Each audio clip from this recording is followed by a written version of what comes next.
Business Spotlight, brought to you by Cross Rhythms and Baba Baboon. With small businesses, often they are, particularly micro businesses that are kind of fewer than 10 employees, they tend to have been started because of passion or trauma. So passion in the, I've always wanted to do this, or I love doing this thing. It's a side hustle that I can now monetize. For trauma, it's I can do it better than what I'm doing at the moment. I should start on my own, or I'm just fed up of the life I'm living. I want to do something completely different. Either way, passion and trauma are incredible fuel sources for getting your business off the ground. But then it gets to a point a little while in, it might be a few months, it might be a couple of years, where now the reality of you've got a couple of employees, you've got to keep the lights on, and you've almost sort of lost your identity, lost your way, and that fuel's been expended.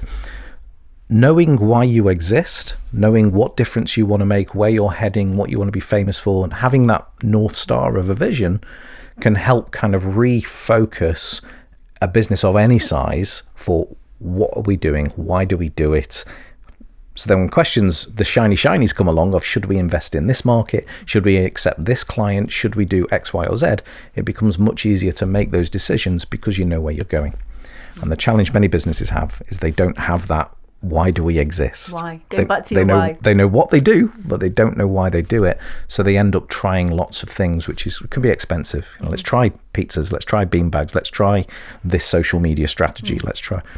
It all comes back to what's your identity? What do you want to be famous for? And then how do you build a culture that supports that rather than just throwing shiny at it? The irony is that culture change doesn't have to be expensive at all, because it's all about behavior, and you get the behaviors that you tolerate and reward and recognize. You get the behaviors you walk past as well.